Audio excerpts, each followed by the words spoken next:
we'll have to see as the evening wears on here. Meantime, senior reporter Phil Archer live at the GRB downtown at Sylvester Turner's campaign headquarters. Phil? And Sylvester Turner is taking the stage right now to speak to these happy supporters you see gathered up.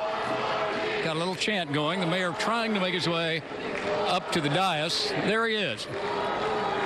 He arrived here about an hour and a half ago, very happy at the returns, the first vote returns in. And let's hear what he had to say.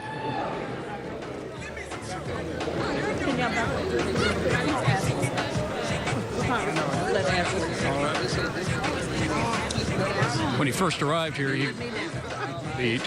How's everybody? Over the first vote returns. Here he is.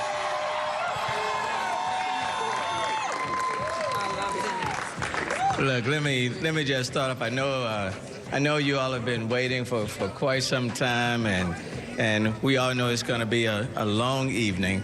But let me just start off by thanking each and every one of you. Let me thank you for your support, and not just in this campaign, but let me just thank you for your support over the last 4 years. You know.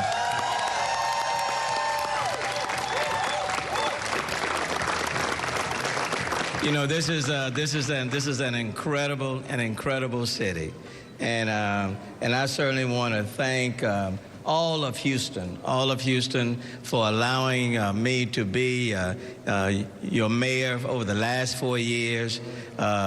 This is a city that's very diverse, highly diverse.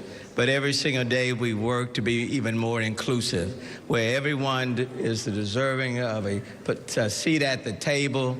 And so I could not be more proud of the city that we call Houston. I could not be more proud of this city.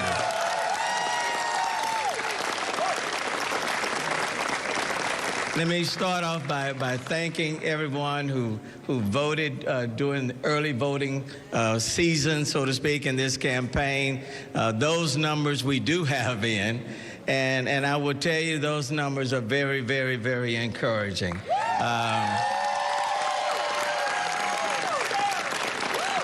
In fact, I would say those numbers are super encouraging. I mean, the numbers are strong. You know, we're almost there. We're almost there. And so some say we are there. We're almost there. But we know it's going to be a long evening. And, you know, I wanted to come out, at least at this point, to thank everyone who participated during the early voting process. And then I want to thank people who participated today. Today was an incredible day of voting in the city of Houston. I want to extend my thanks to the county, County Judge Lena Hidalgo. Where's the county judge? County Judge. Give it up to the County Judge Lena Hidalgo. Thank you, Judge. I want to thank her for the county commissioners. I know Commissioner Rodney Ellis is also here. Thank you, man. Thank you. Because they made voting accessible to everybody across the board. It didn't matter where you lived. You didn't have to worry about your neighborhood voting precinct. People didn't have to rush from their jobs to kind of get to their voting place. And we saw the fruits of that today. A strong surge of voting on the last day of voting. And so, Judge, the results speak for themselves. And so, but because of that, it means we're going to have to wait a little bit longer than we normally are accustomed to see what those results are. But I just believe that the voting today will be good for the Turner campaign.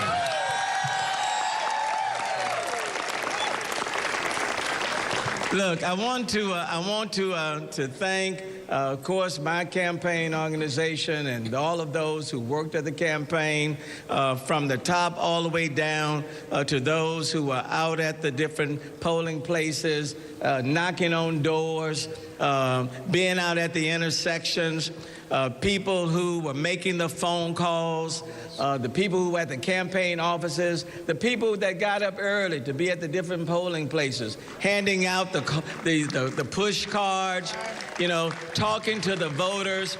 I want to thank people labor workers, working men and working women, labor. I want to thank them. And I don't want to miss anybody in the labor movement, but let me just give a strong shout out to our working men and working women, the women of labor, our unions, who have really stepped up. Thank you so very, very, very much. I want to thank all of the elected officials here, people on the congressional level, all of our congresspersons, many of whom that you see here tonight. I want to thank them for their strong outward public support. I want to thank them. Our elected officials on the state level, from state senators. So that's the incumbent, Mayor Sylvester Turner, who in the early voting at least has 49% of the vote. And his closest competitor, Tony Busby, has 29%. Right.